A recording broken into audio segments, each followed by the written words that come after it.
Bueno, buenos días, gracias y paz a todos. Feliz Día del Señor. Qué bueno que está aquí.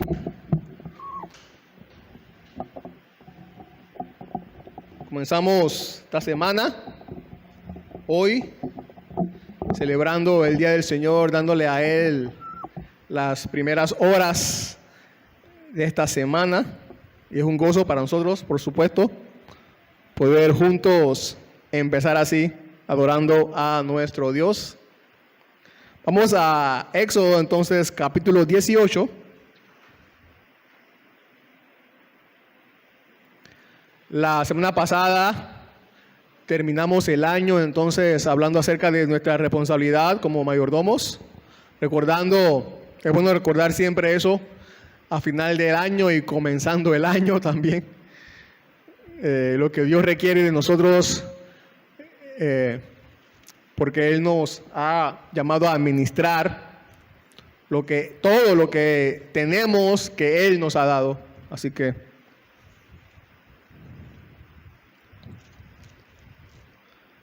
y ahora entonces seguimos con Éxodo 18 y vamos a ver la última parte, que es del versículo 13 al versículo 27. Versículo 13 al versículo 27. Ustedes recordarán que Jetro está allí con Moisés y el pueblo de Israel. Había llegado a visitarlos y también a devolverle la familia a Moisés, su esposa, a sus hijos, a celebrar lo que Dios había hecho con ellos, la liberación de Egipto. Y ahora, versículo 13 al 27, todavía sigue Jetro allí, está allí con Moisés, y es lo que vamos a ver. Dice, al día siguiente Moisés se sentó a juzgar al pueblo. El pueblo estuvo delante de Moisés desde la mañana hasta el atardecer. Cuando el suegro de Moisés vio todo lo que él hacía por el pueblo, dijo, ¿qué es esto que haces por el pueblo? ¿Por qué juzgas tú solo y todo el pueblo está delante de ti desde la mañana hasta el atardecer? Y Moisés respondió a su suegro, porque el pueblo viene a mí para consultar a Dios. Cuando tienen un pleito vienen a mí y yo juzgo entre uno y otro, dándoles a conocer los estatutos de Dios y sus leyes. El suegro de Moisés le dijo, no está bien lo que haces, con seguridad desfallecerás tú y también este pueblo que está contigo, porque el trabajo es demasiado pesado para ti. No puedes hacerlo tú solo. Ahora, escúchame, yo te aconsejaré y Dios estará contigo. Sé tú el representante del pueblo delante de Dios y somete los asuntos a Dios. Entonces enséñales los estatutos y las leyes y hazles saber el camino en que deben andar y la obra que han de realizar. Además, escogerás de entre todo el pueblo hombres capaces, temerosos de Dios, hombres veraces, que aborrezcan las ganancias deshonestas, y los pondrás sobre el pueblo como jefes de 1000, de 100, de 50 y de 10. Que sean ellos los que juzguen al pueblo en todo tiempo, que traigan a ti todo pleito grave, pero que ellos juzguen todo pleito sencillo. Así será más fácil para ti y ellos llevarán la carga contigo. Si haces esto y Dios te lo manda, tú podrás resistir y todo este pueblo por su parte irá en paz a su lugar. Moisés escuchó a su suegro, hizo todo lo que él había dicho y escogió Moisés hombres capaces de entre todo Israel y los puso por cabezas del pueblo como jefes de 1000, de 100, de 50 y de 10. Ellos juzgaban al pueblo en todo tiempo. El pleito difícil lo traían a Moisés, pero todo pleito sencillo lo juzgaban ellos. Moisés despidió a su suegro y éste se fue a su tierra. La enseñanza de hoy tiene por título Nuestro juez. Nuestro juez. ¿Qué es un juez? ¿Qué es un juez? Una definición sencilla sería, entre muchas, es que un juez es alguien que imparte justicia según las leyes preestablecidas. Si hay algo que queremos todos los seres humanos es justicia. Todos. Hemos visto muchas veces en televisión, y seguro vamos a ver muchas más, protestas en las calles por todas partes del mundo exigiendo justicia, justicia, justicia. Ninguno de nosotros negaría que la justicia está corrompida. No solo en Panamá, sino también en todas partes del mundo. Y esto es debido, por supuesto, a los jueces que hay. Y lo que este mundo carecerá siempre, ha carecido y carecerá siempre, son jueces justos que llenen las expectativas de todos los seres humanos. Este tipo de jueces. Solo hay un juez que llena todas las expectativas de un cristiano. Ese es Cristo Jesús. En esta porción bíblica vemos una nueva faceta de Moisés. ¿Cuál? Juez. Hasta ahora lo hemos visto como libertador, como guía, como mediador entre Dios y el pueblo. Ahora lo vemos como juez. Él está enseñando, aquí vemos a las personas qué es correcto y qué no, según las leyes de Dios. Y por supuesto ellos debían ejecutar la sentencia. Ahora, como mencioné, el título de esta enseñanza es Nuestro Juez. Pero no porque Moisés sea nuestro juez también. Nuestro juez es Cristo Jesús. Precisamente, una vez más, aquí Moisés cumple una figura de Cristo como juez del pueblo de Dios. Y por eso quiero enfocar esta porción de esta manera. Quiero compartir con ustedes 5 características del juez que nosotros tenemos o que podemos encontrar en Cristo para nosotros. Porque ¿dónde podríamos pensar entonces que está nuestra esperanza en este mundo que carece de justicia? ¿En qué juez? En Cristo Jesús. Es Dios, o Él es nuestro juez cercano. Vamos a ver, Él es nuestro juez paciente, Él es nuestro juez confiable, Él es nuestro juez sabio, Él es nuestro juez humilde. No podía faltar esa característica también, la humildad en Cristo. Y como siempre, mientras hablamos de Cristo,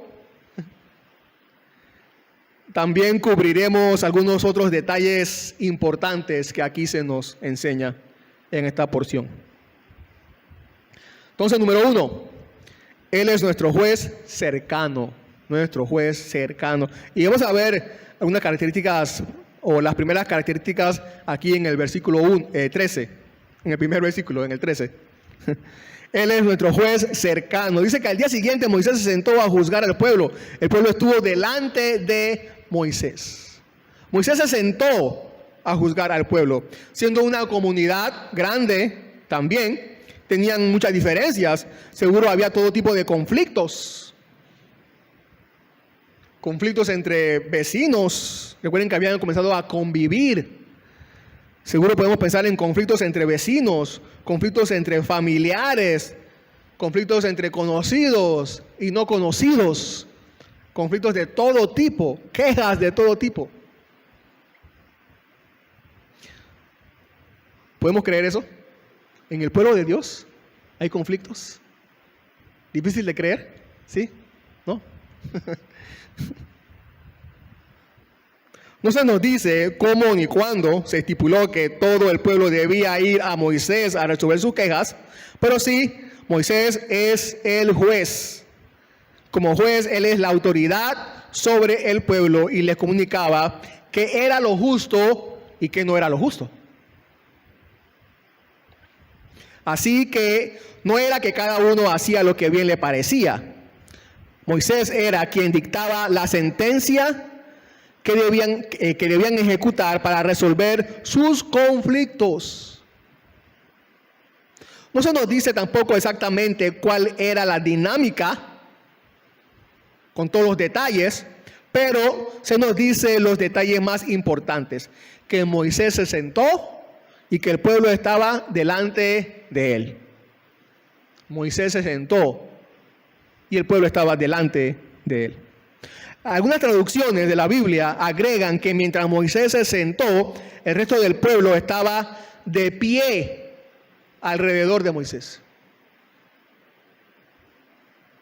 El estar Moisés sentado hace referencia a su autoridad.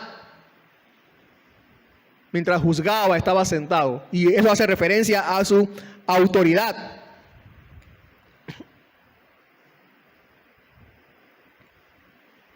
Y esto inclusive hasta el día de hoy lo vemos.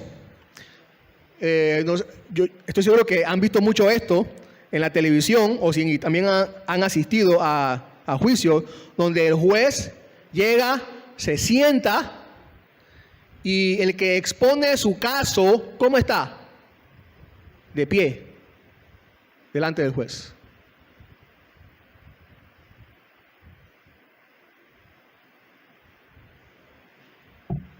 No solamente era parte, o podemos darnos cuenta que es parte de la cultura o lo que se acostumbraba. También podemos ver aquí o notar con respecto a la relación con nuestro Dios esta gran verdad. Miren, no es hasta que Moisés se sienta que el pueblo se coloca de pie delante de él. Dios toma la iniciativa siempre, pues porque sabemos que Dios está sentado en su trono, es que nosotros nos acercamos a Él para exponerle todos nuestros conflictos y quejas.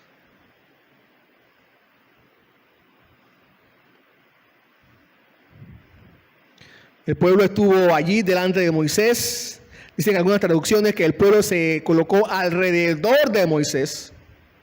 Aquí era Moisés directamente hasta ahora quien en persona escuchaba a la gente y atendía todas sus quejas. En persona. Hasta ese momento. Una traducción de la Biblia dice que Moisés escuchaba a la gente o lo que la gente les decía también. Lo que toda la gente les decía.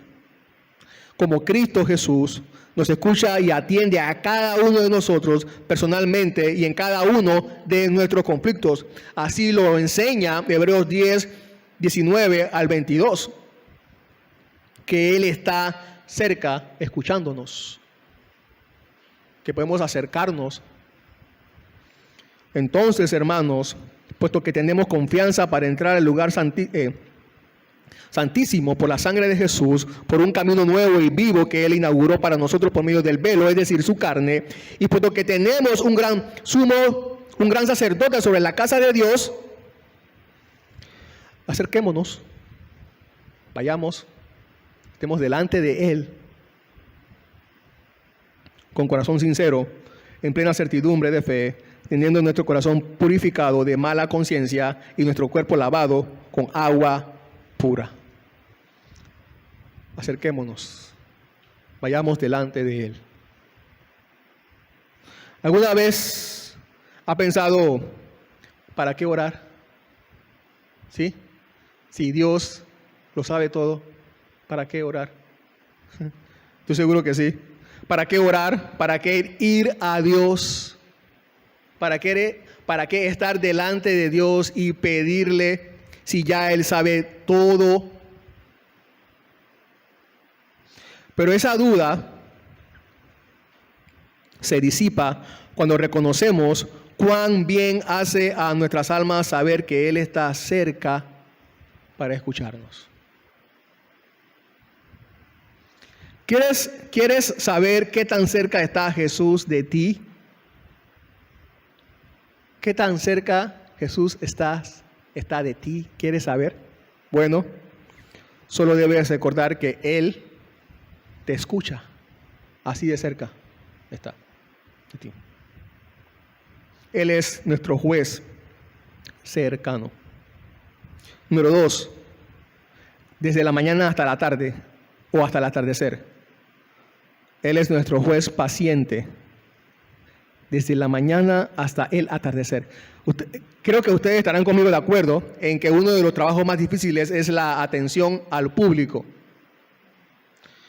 Y no solo porque los otros o porque las personas son difíciles, sino porque yo soy difícil, usted es difícil, todos somos difíciles. Todos. Fíjense, supongamos esto, que Moisés está allí desde las 8 de la mañana, supongamos, hasta el atardecer, como a las 5 de la tarde, vamos a poner. Una hora, si le damos a Moisés una hora para que almuerce, entonces tendríamos 8 horas. Y si cada caso mínimo hubiera durado 15 minutos, serían 32 conflictos para resolverse cada día. 32 conflictos, ¿se imaginan? Y nadie llegaba ahí a pedir simplemente información. Todos llegaban, según Moisés, por pleitos, quejas y conflictos.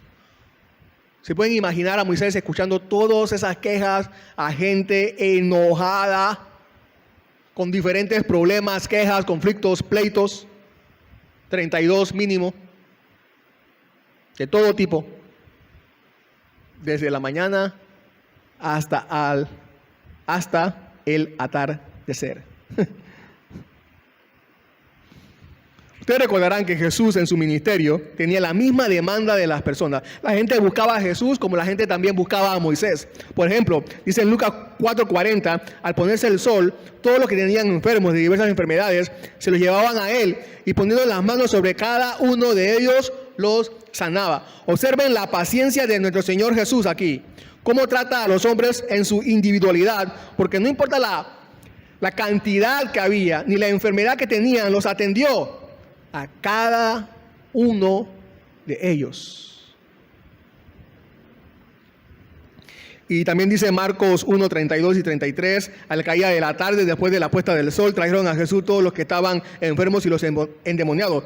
Toda la ciudad se había amontonado a la puerta. Cuando dice toda la ciudad, entendemos que es mucha gente. No literalmente que cada una de las personas estaban allí, ¿no? Herodes no estaba allí, ¿no? Toda la ciudad, mucha gente estaba allí. Ustedes recordarán también la historia que Jesús cuenta en Lucas 11:8. ¿Se acuerdan? Cuando Jesús cuenta que un hombre recibió la visita a medianoche de un amigo de él. Y cuando no tenía nada que comer, este hombre fue a donde su vecino a pedirle que le diera pan. ¿Se acuerdan de esa historia? En el versículo 8 dice Jesús, terminando la historia, les digo que aunque no se levante a darle algo por ser su amigo, no obstante, por su importunidad se levantará y le dará cuanto necesite. Ahora imagínense a Dios, nuestro Padre. Si nosotros, siendo hombres con corazón duro, cedemos en la importunidad, cuanto más el bendito Dios que nos ama con amor eterno,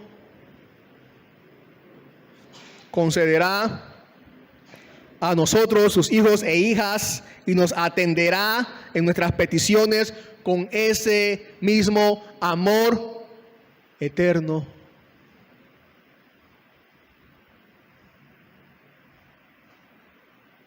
¿Por qué el Señor menciona aquí en Lucas 11, en esta porción, el detalle de la medianoche como la hora en que tuvo lugar esta atención? La medianoche. ¿Por qué menciona eso? Bueno, porque Él quiere asegurarnos que Dios está dispuesto a escucharnos en cualquier momento de la vida, incluso el más inoportuno, y nunca en ningún momento nos rechazará. Puede ser que Moisés haya pasado todo el día atendiendo al pueblo, pero el Señor, nuestro Señor Jesús, lleva todas nuestras vidas atendiéndonos, escuchando nuestros conflictos y nuestras quejas. Él, pues, ha demostrado la mayor de las paciencias. Número 3, el Señor es nuestro juez confiable. Nuestro juez confiable. En el versículo 14, como referencia y como implicación, de cuando el suegro de Moisés vio todo lo que él hacía por el pueblo. O sea que Jetro estaba allí. Bueno, ya lo leímos, por supuesto, sabemos. Él estaba allí. Jetro estaba allí. Pero lo que quiero decir aquí es que las demandas del pueblo no podían esperar hasta que se fuera el suegro de Moisés. No podían esperar. Todos podemos ponernos en los zapatos de Moisés y concluir que no tendríamos ningún problema en aprovechar la visita de nuestro suegro para excusarnos y tomar un día más de descanso. Cualquiera de nosotros lo haría. Quizás muchos se preguntaban si Moisés atendería ese día ya que se encontraba con su suegro, el sacerdote de Madián. Pero sí, Moisés estaba allí, no los defraudó. Estaba allí, a pesar de que su suegro estaba allí. Moisés estaba allí sentado, listo para escuchar y juzgar. Dios le dio a Moisés esta responsabilidad de servir al pueblo de Dios, así como nos la da también a nosotros, a cada uno de nosotros, de servir al resto del pueblo de Dios. Entonces, ahora era el momento de que Moisés cumpliera con su llamado de servir. Como también llega para nosotros todos los días el momento de cumplir con nuestro llamado de servirnos los unos a los otros. ¿Qué entonces hizo Moisés con su llamado de servir? ¿Qué hizo? ¿Qué harás tú?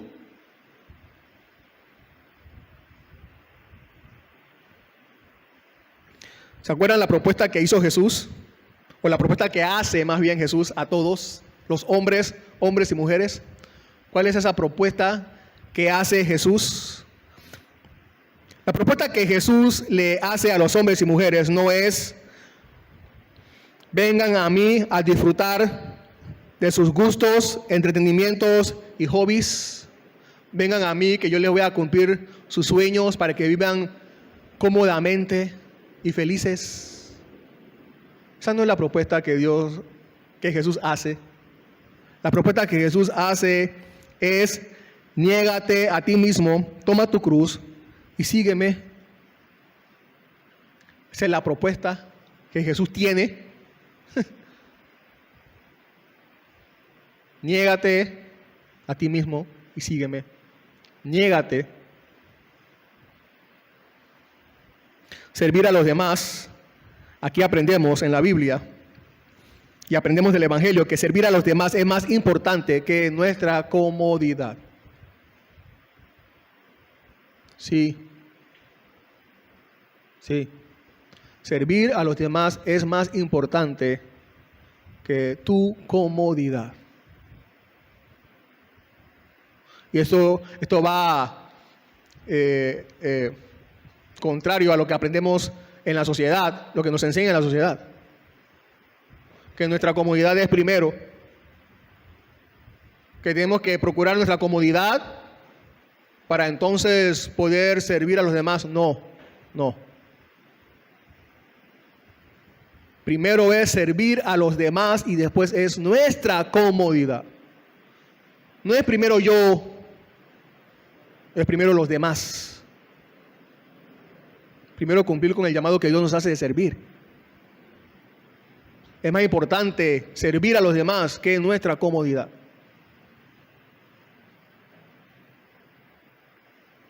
No sé si se acuerdan, pero hace años entonábamos un canto que decía: yo tengo un abogado que me defiende. Decía otra parte de la canción: él nunca está ocupado, siempre me atiende. Pero no, cuando dice que nunca está ocupado, no significa que Dios no hacía nada, sino que cuando yo iba a Él, cuando yo fuera a Él, o que yo pudiera a Él en cualquier momento, y Él nunca iba a estar ocupado para atenderme a mí. Yo podía confiar que Él siempre estaría allí, que siempre está allí. En una ocasión, en Juan 5:17, Jesús dice, pero Jesús le respondió, cuando Jesús acababa de sanar a alguien y los líderes judíos le criticaron por eso, Jesús les dice: hasta ahora mi Padre trabaja y yo también trabajo. Él está allí trabajando, todos los días trabajando para nosotros. Podemos estar seguros de eso. Usted puede estar seguro que siempre que acuda a Cristo, Él estará allí sentado, esperando en su trono, sentado en su trono esperando para atenderlo. Puede estar seguro de eso. Nada ni nadie hará que por un segundo no lo encuentre allí sentado. Él está allí. Podemos confiar en eso. Número 4, nuestro juez sabio también. Nuestro juez sabio, versículo 15 en adelante. Y Moisés respondió a su suegro: porque el pueblo viene a mí a consultar a Dios. Versículo también 16. Cuando tienen un pleito, vienen a mí y yo juzgo entre uno y otro, dándoles a conocer los estatutos de Dios y sus leyes. Algunos piensan, antes de poder entrar, quiero dar este detalle o aclarar esto. Algunos piensan que esta sección, porque recuerden que en 2 capítulos siguientes, Dios le va a dar a Moisés las leyes escritas, ¿no? En el monte Sinaí. Entonces, algunos por eso piensan que esta porción debería estar después de que Moisés recibe la ley escrita. Porque una vez que Moisés recibe la ley escrita, lo lógico es que entonces se dividan las cargas entre Moisés y los demás líderes para enseñar al pueblo la ley. ¿No es así? Pero aquí está antes, parece que está antes esa división de los jueces para ayudar a Moisés, y después entonces reciben la ley. Por eso algunos piensan que esta porción debe estar después de la entrega de la ley escrita y no antes. Pero para llegar a tener una idea del por qué está aquí esta porción o esta historia, no podemos hacer esta pregunta: ¿por qué Dios está interesado en que sepamos que Moisés es el juez del pueblo antes que reciba la ley? ¿Por qué Dios está interesado en que nosotros, usted y yo, sepamos que Dios es juez antes de que reciba la ley escrita? ¿Por qué Dios está interesado en eso? Bueno, aquí aprendemos algo por lo menos, y es esto: que la ley de Dios fue dada primero oralmente.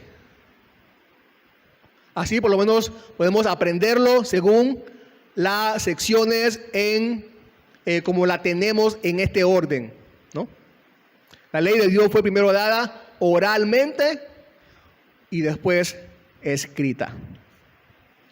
Aquí podemos ver o notar también que el mismo pueblo de Dios ya entonces practicaba las leyes de Dios, según nos narra aquí en el versículo 18 que Moisés le daba, antes de que se escribieran. Antes de que se escribieran, ya el pueblo practicaba las leyes de Dios, según cómo tenemos la división en este orden, antes de que se escribieran. Recuerden que ellos venían recibiendo instrucciones de Dios desde que salieron de Egipto. Ellos venían recibiendo instrucciones de Dios a través de Moisés, que ellos debían guardar, practicar. Entonces, ellos primero recibieron la ley oral y después escrita. Uno de los altercados, ustedes recordarán, que los líderes religiosos judíos tenían con Jesús era precisamente lo que Jesús enseñaba. Ellos creían que lo que Jesús enseñaba estaba contra los escritos que ellos tenían. Ellos pensaban eso. Pero usted y yo sabemos que lo que Jesús enseñaba estaba de acuerdo a los escritos que ellos tenían, o de acuerdo a la Torá, como ellos le llaman. Jesús no vino a enseñarnos algo en contra de esos escritos, en contra de la Torá, no. O nada nuevo en contra de la Torá. Las palabras de Cristo eran las palabras de la Torá, como ellos lo llaman. Jesús, otra vez, no vino a enseñarnos algo que no tuviera en la Torá. Pero, sí hay palabras, frases y enseñanzas de Jesús que literalmente no están escritas en la Torá. Como por ejemplo sus parábolas.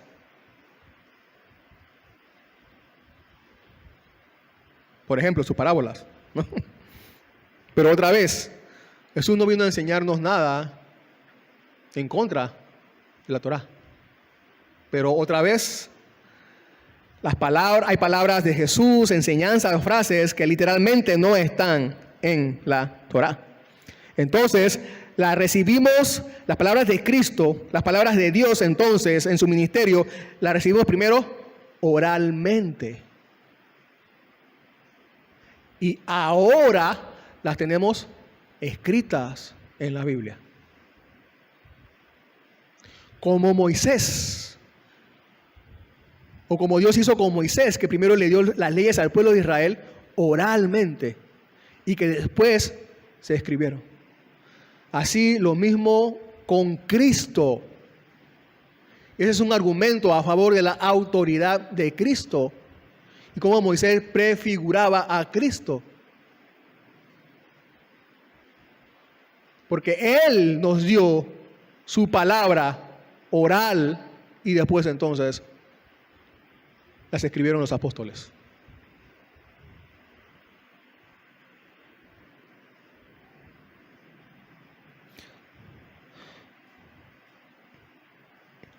Y entonces nos damos ahora cuenta entonces que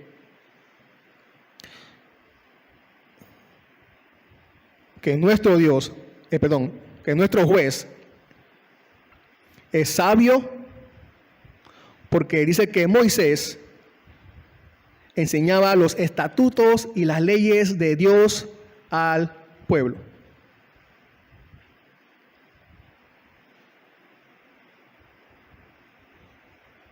Moisés no decidía según su experiencia o parecer, sino según los estatutos y leyes de Dios.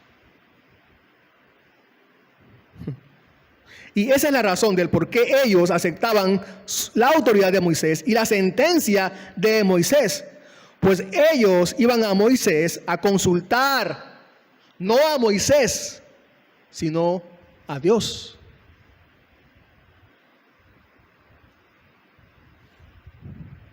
Ellos iban a Moisés a saber, porque querían saber, no qué opinaba Moisés, sino cuál era la voluntad de Dios. ¿Qué otra sabiduría superior podremos escuchar y poner en práctica nosotros si no son las leyes de Dios y sus estatutos? Podemos poner en práctica tal sabiduría. Toda la iglesia viene a la reunión, como ahora mismo. Todos venimos de nuestras casas a este lugar, a esta reunión comunitaria, para escuchar la enseñanza como ahora estamos escuchando. Pero no para saber qué piensa el que está hablando, como yo lo estoy haciendo ahora, sino para saber qué piensa Dios. ¿O cuál es la voluntad de Dios? Para eso nosotros venimos aquí y nos reunimos. Porque queremos saber cuál es la voluntad de Dios, qué tenemos que hacer, cómo debemos vivir. Pero no venimos a escuchar la opinión del que habla. Venimos a escuchar la opinión de Dios. Todos. Inclusive a mí cuando me toca estar sentado, como ustedes están ahora. No nos interesa la opinión del que está hablando, qué piensa, ni cuál es su experiencia. No queremos saber cuál ha sido la experiencia del que está hablando como papá. Sino queremos saber lo que Dios dice que debemos hacer en su palabra. ¿Cuál es nuestra responsabilidad como padres? Eso es lo que queremos saber.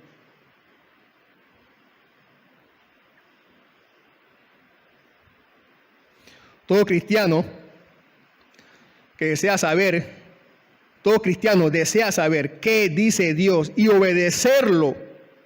Todo cristiano está dispuesto y se somete a lo que dice Dios. Es por eso que muchos quizás se aprovechan de la disposición de muchos cristianos y los manipulan con el Dios me dijo. Se aprovechan de la disposición del cristiano. Hay muchos líderes que hacen creer que tienen cierta conexión con Dios que los demás no tienen. Es cierto que como pueblo de Dios queremos saber la voluntad de Dios. Pero ahora, para eso tenemos la palabra de Dios, la Biblia. Hoy no debemos decir, Dios me dijo. Hoy lo que debemos decir es, la Biblia dice. La Biblia dice. Eso es lo que nos interesa, lo que la Biblia dice, lo que Dios dice. ¿Qué opina Dios, la voluntad de Dios?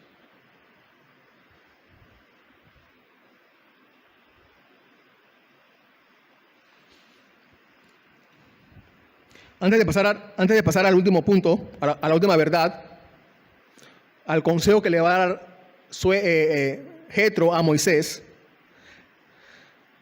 acerca de poner otros ancianos para que le ayuden, que Moisés no había puesto. Yo personalmente no creo que Moisés ignorara los detalles que le va a dar su suegro Jetro de tener ayudantes.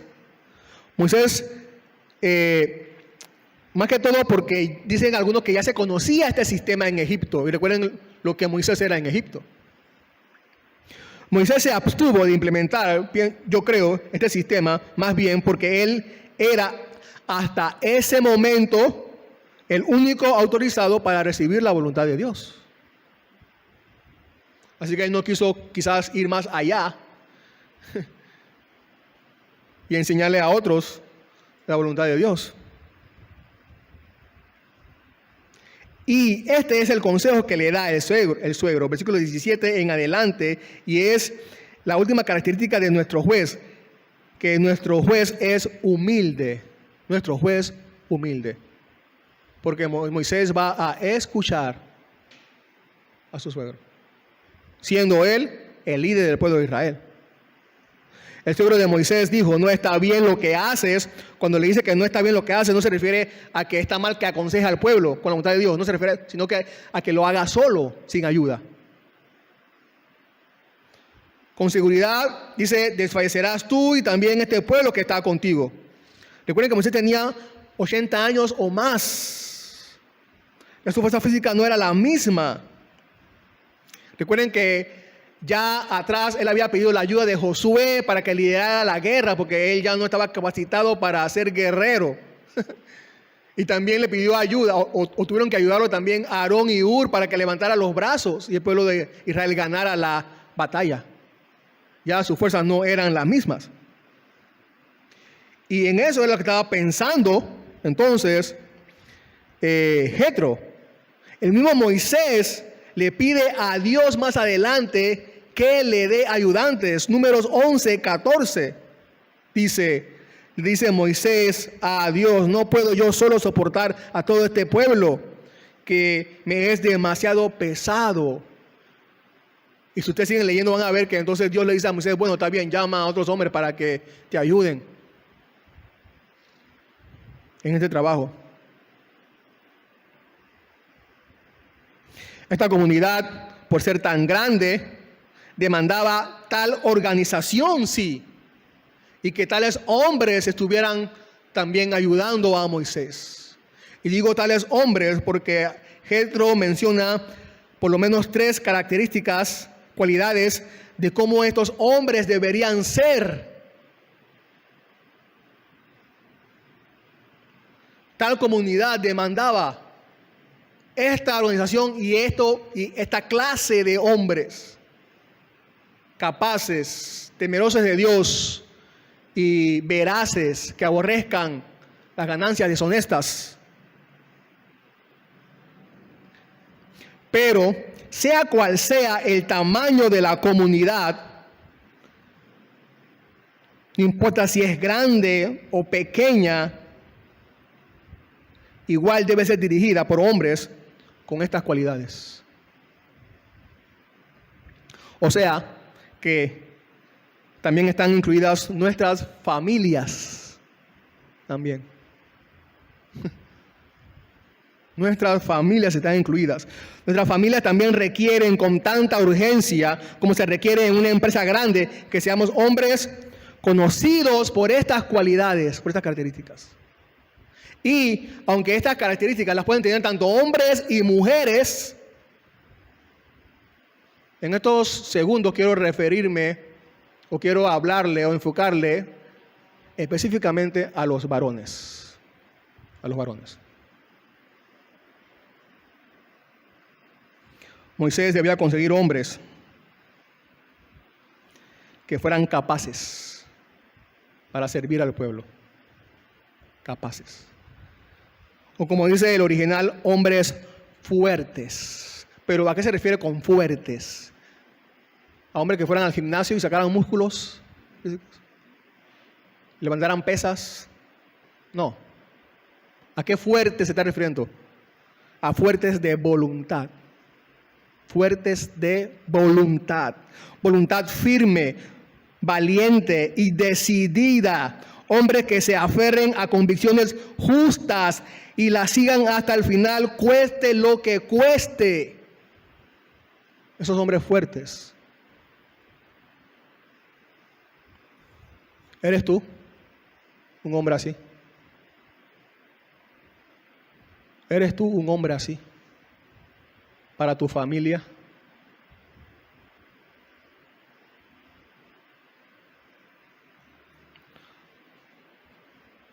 ¿Tu esposa, tus hijos te conocen como esa clase de hombre?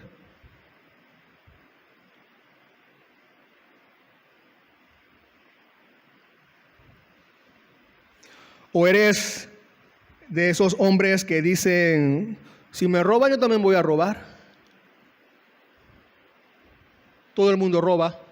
Y como todo el mundo roba, yo también voy a hacer lo que hace todo el mundo. ¿Eres tú esa clase de hombres?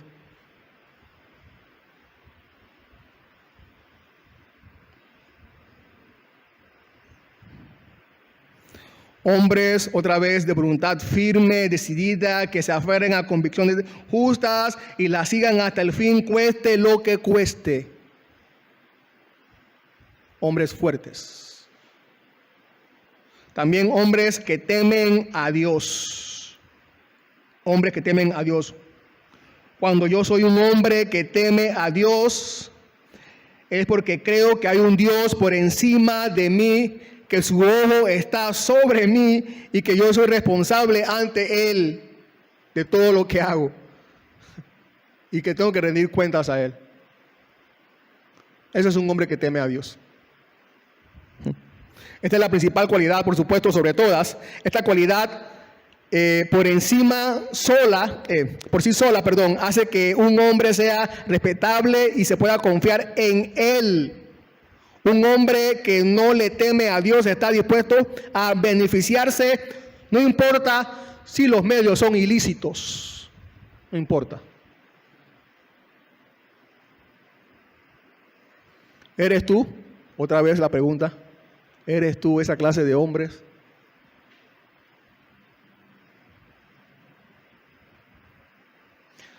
Y también la tercera cualidad, hombres veraces que aborrezcan las ganancias deshonestas. Hombres veraces, o sea, hombres honestos, hombres que amen la verdad. ¿Amas la verdad?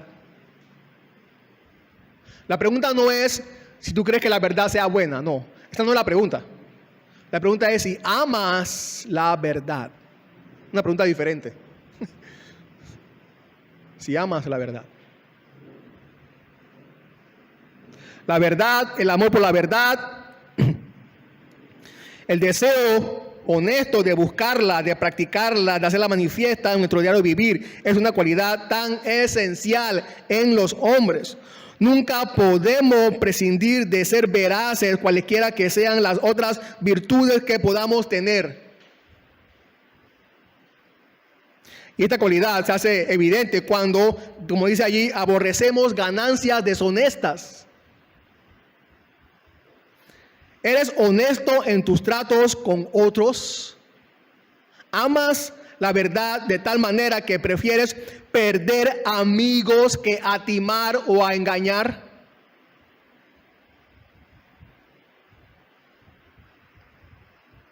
Es difícil ser un hombre honesto. Ustedes saben, en nuestra sociedad, a nuestro alrededor, en nuestros trabajos, en nuestra comunidad. Los hombres honestos no son apreciados. Se burlan de los hombres honestos. Rechazan los hombres honestos.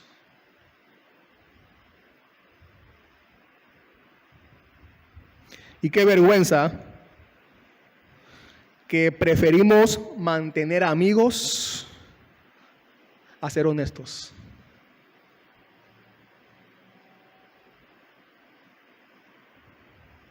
Si quieres caerle bien a las personas, sigue practicando el juega vivo. Sigue. Si quieres caerle bien a las personas, a tus compañeros, a tus amiguitos, sigue practicando el juega vivo.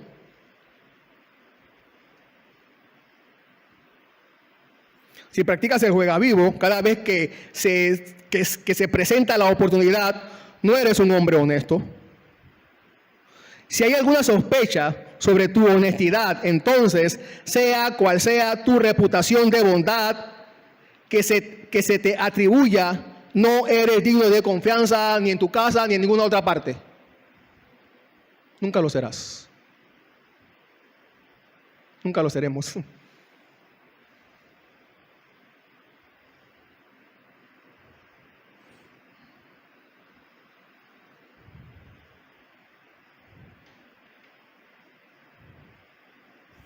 Recuerden que estamos en el punto donde nuestro juez es humilde.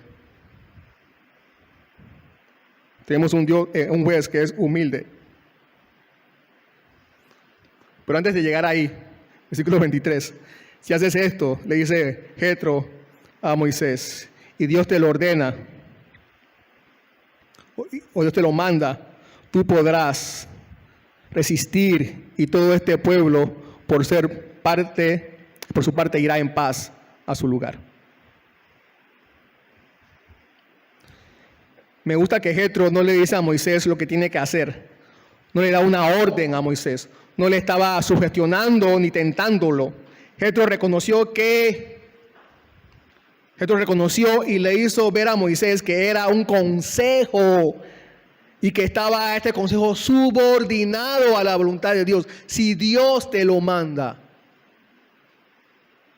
te voy a dar un consejo, pero tienes que verificar con Dios, ¿no?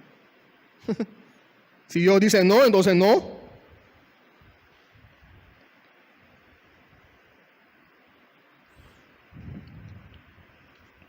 Esta es la iglesia del Señor. Somos la iglesia del Señor. Y sí, como una comunidad u organismo debe tener su forma de gobierno. La iglesia de Cristo tiene su forma de gobierno. Pero el cómo gobernar la iglesia del Señor es Cristo quien lo estipula. Lo digo por esto, porque Porque algunos piensan que el consejo que le va a dar Jetro a Moisés es una práctica secular que va a implementar a la iglesia del Señor. Y por supuesto tenemos que tener cuidado con eso. Porque otra vez, Dios dejó bien claro en su palabra cómo debe ser el gobierno de su iglesia. Y no se nos permite introducir ideas modernas de ninguna clase al gobierno de la iglesia como Él los ha dejado. Esta iglesia tiene su gobierno, cómo debe de gobernarse, pero está todo estipulado en la palabra de Dios. Vamos a la palabra de Dios para saber cómo debe ser el gobierno de esta iglesia. No lo invento el pastor, no lo invento yo. No es que yo tengo ideas buenas para poder dirigir la iglesia, no. Bueno, quizás tenga muchas ideas buenas, pero no se me permite implementar ninguna de mis ideas buenas al gobierno de la iglesia, porque no es mi iglesia, es la iglesia del Señor. Y vamos a la palabra de Dios para saber cómo debe gobernarse la iglesia del Señor. Él lo dejó bien claro en su palabra. Ahora, no todo lo que hacemos está escrito en la palabra de Dios. Como iglesia. No todo lo que hacemos o lo que practicamos está escrito en la palabra de Dios. Pero entonces me estoy contradiciendo en lo que estoy diciendo. No. Vamos a verlo. Por ejemplo, en nuestra confesión de fe, en el capítulo 1, párrafo 6, hablando de nuestra confesión de fe acerca de la suficiencia de la palabra de Dios y que aquí está todo lo que necesitamos para vivir y para el gobierno de la iglesia. Fíjense lo que dice. Sin embargo, reconocemos que hay algunas circunstancias tocantes a la adoración a Dios y al gobierno de la iglesia comunes a las acciones humanas que han de determinarse conforme a la luz de la naturaleza y de la prudencia cristiana según las normas generales de la palabra que han de guardarse siempre. ¿A qué se refiere? Por ejemplo, a la estructura del templo. No se nos dice en la Biblia cómo debe ser la estructura del templo, dónde nos reunamos, de qué tamaño, de qué forma, si es circular, cuadrada, rectangular, si tiene abanicos, si tiene cielo raso, si tiene luces, si tiene 2 puertas o 4 puertas. ¿Cómo van a ser las ventanas? No se nos dice nada sobre eso. Sin embargo, aquí estamos. Aquí nos reunimos. Esto es lo que usamos para adorar a Dios. También el horario, por ejemplo. ¿A qué hora comenzamos el culto? ¿A qué hora lo terminamos? No se nos dice nada sobre eso. Tampoco se nos dice sobre el sonido que debemos usar para hablar, como micrófonos o amplificadores. Tampoco se nos dice nada específicamente sobre la administración del dinero, cómo debemos hacer. ¿Debemos guardarlo en la casa o tener una cuenta de banco? Todo eso tenemos que aplicarlo según la prudencia cristiana y los principios generales que nos dan la palabra de Dios. Esas cosas y muchas otras más. ¿Cuántos pastores debemos tener? ¿Cuántos diáconos debemos tener? No se nos dice. Pero según nuestra prudencia cristiana y los principios de la palabra de Dios, según nuestro contexto, entonces debemos practicarlo. Otro ejemplo, por ejemplo, son estos 2 últimos años de la pandemia que hemos tenido, en donde personas que no son cristianas nos han aconsejado que no debamos reunirnos. ¿Y qué hemos hecho nosotros? No nos hemos reunido por el contexto que estamos viviendo.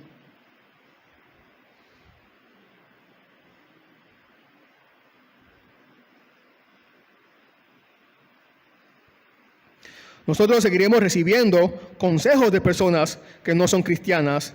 Si ameritan ser tomados en cuenta según el contexto entonces que estamos viviendo, entonces lo tomaremos en cuenta.